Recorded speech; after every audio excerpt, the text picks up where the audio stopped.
हज़रत मूसा अलैहिस्सलाम की सीरीज़ का 9th पार्ट। ये पूरा किस्सा कुरान में इस तरीके से बयान किया गया है। फलनअतियन्नक बिसिहरिन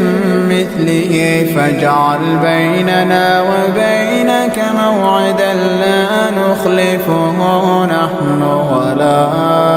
अंत मकानहा सुवा قال موعدكم يوم الزينة وأن يحشر الناس ضحى فتولى فرعون فجمع كيده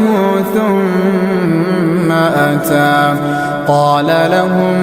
موسى ويلكم لا تفتروا على الله كذبا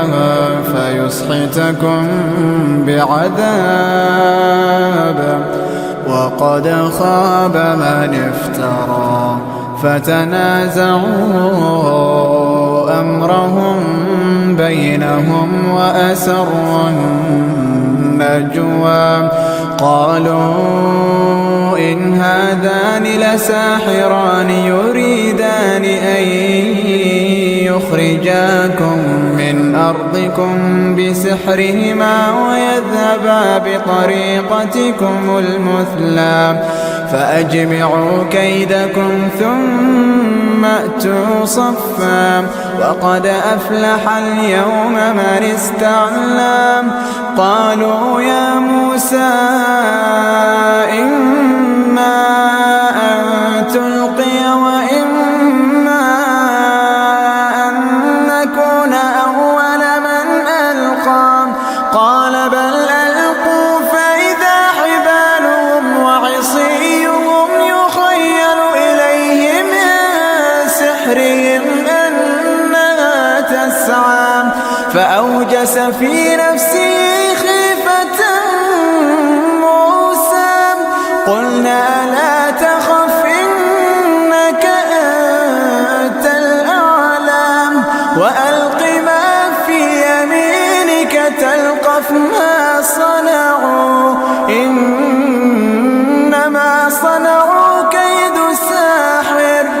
ولا يفلح الساحر حيث أتى فألقي السحرة سجدا قالوا آمنا برب هارون وموسى قال آمنتم له قبل أن آذن لكم إنه لكبيركم الذي علمكم السحر فلأقطعن أيديكم وأرجلكم من خلاف ولأصلبنكم في جذوع النخل ولتعلمن أينا أشد عذابا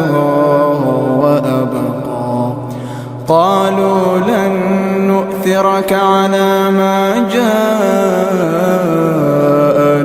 من البينات والذي فطرنا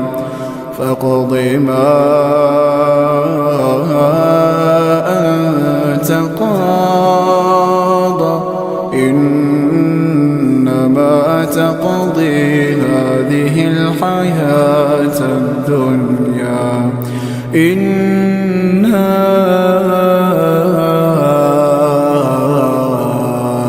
آمنا بربنا ليغفر لنا خطايانا وما أكرهتنا عليه من السحر والله خير وأبقى إنه من يأت ربه مجرما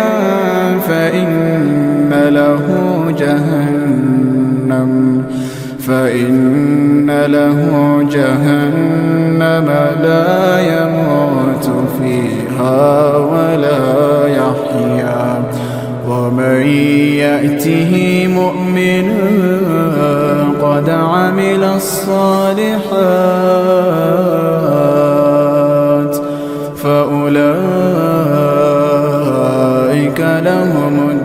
الدرجات العلا. جنات عدن تجري من تحتها الأنهار، تجري من تحتها الأنهار خالدين فيها،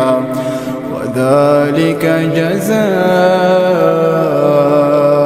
من تزكى. उम्मीद है आपको ये खूबसूरत तिलावत ज़रूर पसंद आई होगी। इंशाअल्लाह अगले पार्ट के लिए चैनल से ज़रूर जुड़े रहें। जज़ाकुमुल्लाह खैरा। अस्सलामु अलैकुम वरहमतुल्लाहि वबरकातुहू।